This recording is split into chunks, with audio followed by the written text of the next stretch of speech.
Impact Wrestling, November 18th and 19th in Louisville. It's Overdrive and Kentucky Chaos. And when you got Overdrive and Kentucky Chaos, who better than the Speedball, Mike Bailey? Yes, sir. Thank Hello, you thank you so for much. having me. And you guys are going to be at Old Foresters Paristown Hall, November 18th and 19th. Impact Wrestling always delivers. First of all, Speedball, just tell us about being in Louisville, being a part of Impact Wrestling, and these shows that are going to be awesome coming to Old Foresters, Paris Town Hall. That's right. This is going to be my third time this year since I started with Impact going to the Old Forester Hall, and it's always great. The audience in Louisville is always extremely loud, extremely pumped to watch some Impact Wrestling, and they're always a joy to perform in front of. And there's some X Division tournament action that's going to come to a head.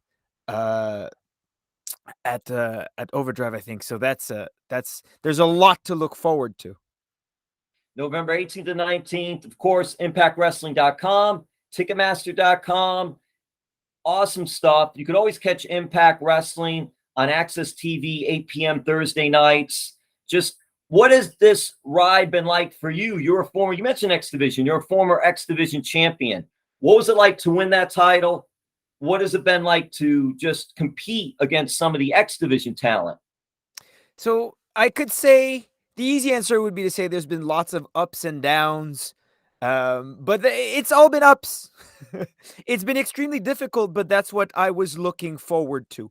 The reason I wanted to compete in the X Division so badly is because I know that it's only top tier, world class talent, and I had a hell of a run. I defended that championship 9 times before ultimately losing it to Frankie Kazarian. And while I'm disappointed I lost, every match has been a learning experience. I'm only getting better. I'm only getting started, and it's all been fantastic. It's all been exactly what I want out of professional wrestling, which is to get a chance to prove myself and show that, you know, I am the best and, make my way there in front of the biggest audience possible. And I have received exactly that from Impact Wrestling. See, everything's been good. Everything's been a positive. Everything's been up. And that's why he's got the nice sunflower background there because he's so happy. Everything's going well for you today. It's such an interesting ride because in the many pro wrestlers I've spoken to, the journey is like a roller coaster. So many ups and downs. Just how do you keep yourself going? How do you keep yourself motivated and not get too high, not get too low, and just be positive and have fun? So it's wild, and you hear that a lot in professional wrestling with the strange times in which we're living, and it's grass is always greener on the other side in a lot of cases. But I've had setbacks. Don't get me wrong, as we all know, many throughout my career, and there's been many moments where pro wrestling was difficult, and it would have been perfectly reasonable for me to just up and quit, but it's so hard to it's so easy to forget how blessed I am to be a full-on working professional wrestler, and the fact that I get to do this for a living. One of the coolest things in the world is just I can't stop being grateful for it. So, how did you get the nickname Speedball? So in one of my early matches, one a Montreal wrestling writer named Michael Ryan described my style as bouncing around the ring like a speedball, which is the piece of boxing equipment that you, yeah, bouncing around the ring like a speedball. And I like it for many reasons. One of which is Michael Ryan has since passed away, and he did a lot for Montreal wrestling as a writer early on when I started, 2005. He was a big part of the IWS and a lot of wrestling and pushing that out to mainstream media, which is very nice. So of course I have a lot of respect for that, but also because people need to ask what it means and how I got the nickname. It's not blatantly obvious, which a lot of nicknames are. It'd be very easy for me to be the Karate Kid, or the Pit Bull. You hear a lot of badass nicknames just for a lot of not very badass dudes, which I always think is funny. But the number one reason why I like the nickname Speedball is because I didn't just give it to myself. That is so interesting because someone else and someone respected gave you that nickname, and it does fit. I mean, the action that you put forth in that ring is not only you just all over the place, which is controlled fury, by the way, but also very fast, very agile, making you a top competitor in the X division. I'm curious, Mike, who are some of the talent, and I know you've had many matches so far, but who are some of the talent that stand out to you, whether it be Impact Wrestling or elsewhere, that you've had some really good matches with? I think just this year in Impact Wrestling, I've had some of the some matches that were really dream matches for me going forward. Again, Trey Miguel, who I think is one of the greatest high flyers in the world. He is maybe the most representative wrestler of the X Division style going right now, and he's absolutely fantastic. Ace Austin as well, Chris Bay, all people that I've gotten to mix it up with this year, and I'm hoping to do so um, a lot more going forward. But outside, one of my favorite opponents that I've gotten to wrestle this year in England is Will Ospreay, who is in New Japan, who is absolutely one of the best wrestlers in the world. But I hate naming names like this because there's way too many, and I will undoubtedly forget 3 or 4 names, and I will watch this interview back and go, "Oh no, I forgot this person or that person and that person that I should have said." Okay, Speedball. So here, lesson learned. So when that happens, you write it down. And then for the next interview, the next time someone asks you that question, then you know who you said and who you have to say for that answer. Because you know you're going to get that question a lot anyway. So please, next interview, look forward to me pulling out my phone and just reading a long list of 20 or so wrestlers. Oh, that's great. And it's because you're such a quality talent that you're having a good match with someone else. They're having a good match with you. So it lends itself to just that credence. And turning that, we're going to another angle here because I think this is so interesting too. Because Impact Wrestling November 18th to 19th is in Louisville. It was already announced on November 18th. The champ, Josh Alexander, will defend the Impact World title versus one of the names you mentioned, Frankie Kazarian, which would be a huge match. And it's interesting because you did wrestle Frankie, but you also wrestled Josh. And if I have the story correct, that was the match you had against Josh that got you a really good look by Scott D'Amore to become into Impact Wrestling. So I wanted to touch base on that, if that is accurate. And if so, what it was like wrestling Josh. So it absolutely is. Josh and I have wrestled many, many times. I wish I had that again written down somewhere because it does get brought up a lot. But he and I sort of got our first breaks together in C4 Wrestling, which is a promotion in Canada, a very, very long time ago. And I remember, I think maybe the first time we got to mix it up in the ring was a C4 title match. And I'm going to guess something like 2010 with me, him, and Scotty the Hacker O'Shea. And I remember that as being a absolutely fantastic match that I loved. But Josh and I have kind of followed each other and mirrored our careers in starting from Canada and then making our way elsewhere around the world and then in and out of America. And finally, we're ending up back here. And of course, he is one of the greatest pro wrestlers alive in history. We had a match that the stipulation that Scott D'Amore had presented at Destiny Wrestling in Canada just over a year ago, like a year and a few days ago, was that if I won, I would get an Impact contract right there on the spot. And unfortunately, I did not win, but Scott still granted me that Impact contract, and I signed it in the ring after the match, directly, literally on the back of Josh Alexander, which sounds like a thing that I could say like figuratively. And someone could say Speedball My Baby got his contract off the back of Josh Alexander, but I literally did, which was a hell of a moment. And he is the benchmark for what it means to be a part of Impact Wrestling. And I am following suit. And I will be watching that match with Frankie Kazarian extremely closely because, of course, Josh is the Impact World Champion. And although Frankie Kazarian did win our match at Bound for Glory, I came very, very, very close. And to see how they measure up going forward at Overdrive is going to have all my attention. And with that, it's interesting too, because your attentions could go X Division title again. It could go world title as well.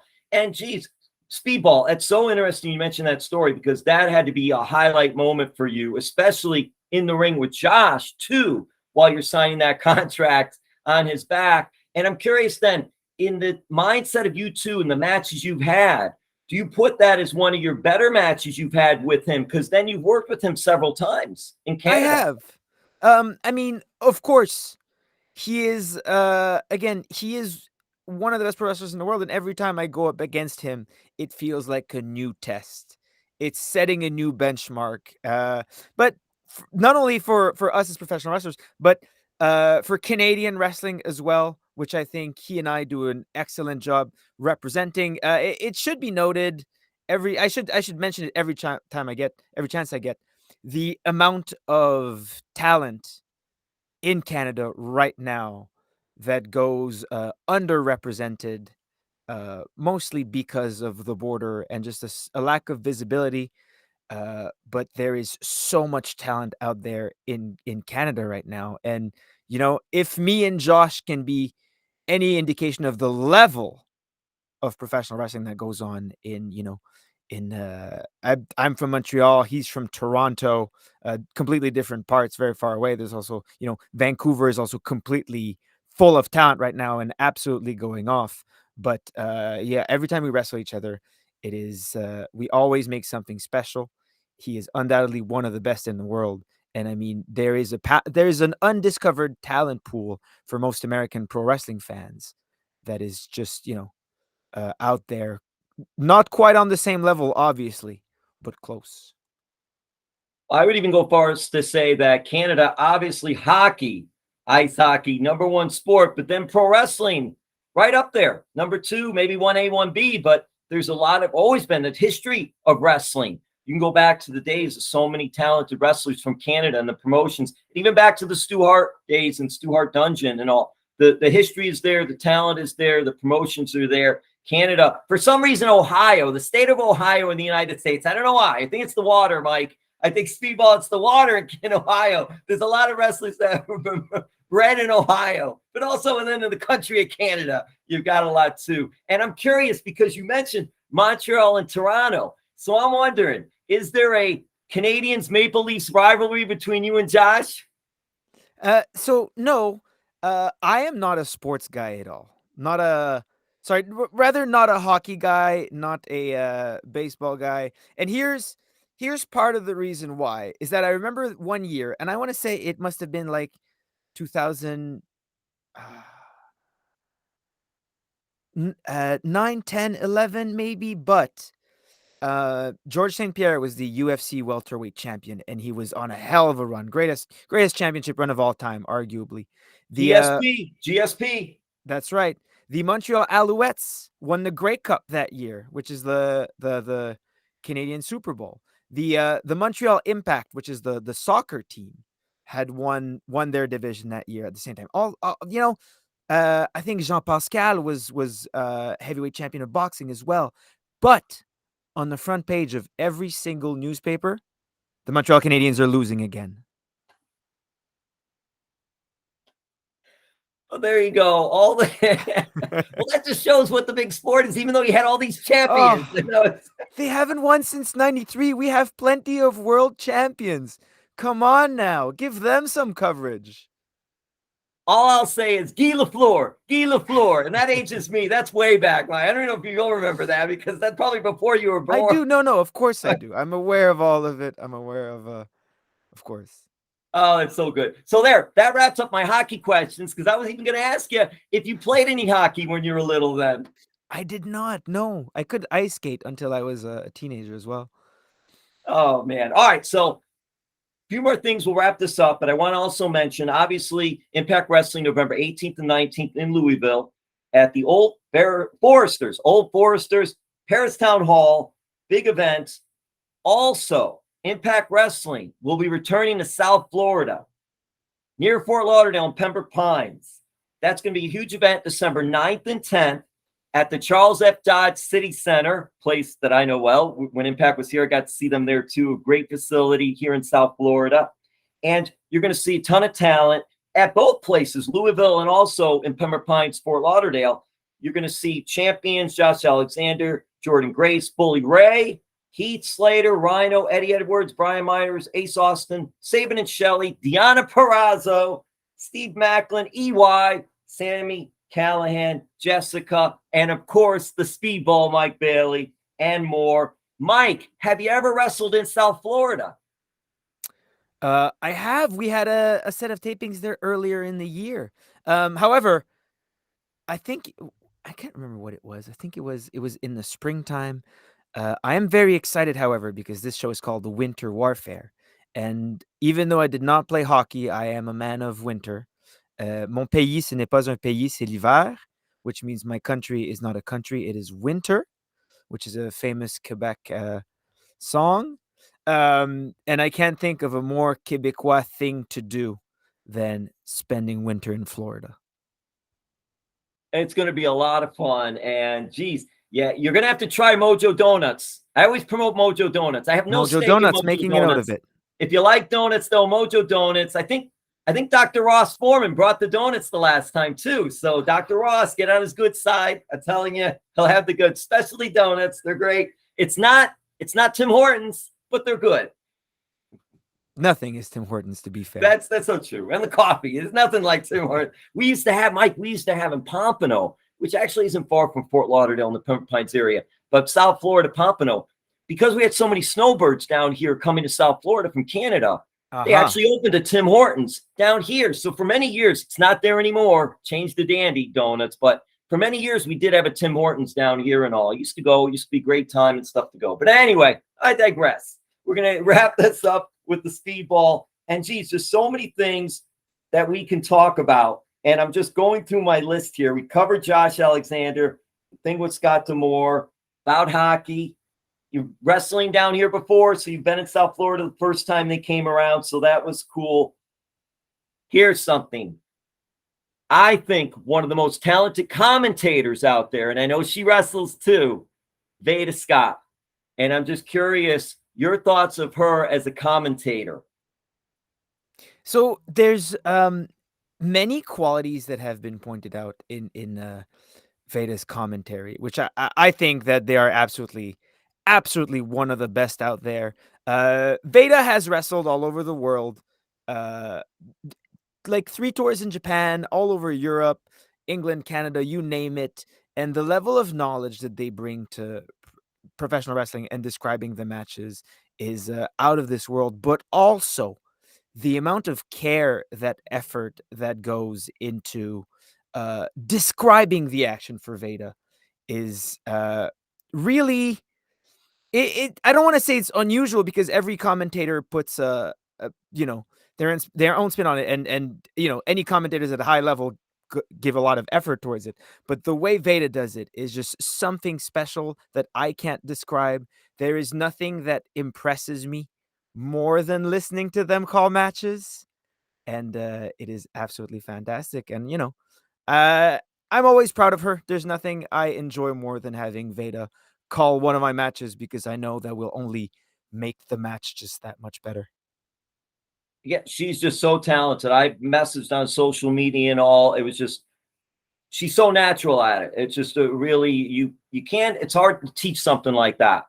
You can learn bumps and how to take moves and bounce off the ropes and different things like that. But actually calling a match, so much more of a different dynamic. But her experience, like you said, lends itself. But then being able to explain and just connect with the fans in that level, she does a tremendous job there. And I'm glad we got a chance to talk about that as well. Yes, and I also think a big part of it is, as a woman who's been around and independent wrestling, you hear a lot of bad commentary, especially at the lower level, and you hear what that can do to a match, because it happened. Smaller promotions, there's not a lot of care put in the commentary, and it really, really leaves a bad taste in your mouth, even if you're watching a great match. And Veda knows what that's like, and always in their mind is, how can I help these wrestlers have a good match? And when they do rewatch it, how can I make sure that the commentary is in line with what they're trying to do and only enhances it, rather than, takes away or distracts or does anything negative to the match, which sounds very basic, but there's an art to it that I have so much respect for. That is such an art to it, exactly, because look at the whole production value, the ring entrances, the commentary, the production crew. It's all important. So anyway, let's wrap this up. So Speedball Mike Bailey, thank you so much for the time. And is there anything you'd like to close with? We got the big events coming up November 18th and 19th. Overdrive and Kentucky Chaos Impact Wrestling in Louisville. And then Winter Warfare, December 9th and 10th, returning to the Charles F. Dodge City Center in Pembroke Pines, South Florida, Fort Lauderdale. You have the floor just to close this out, and thank you so much. Yeah, on top of that, one of my favorite parts of working for Impact Wrestling is how much content they put out for free.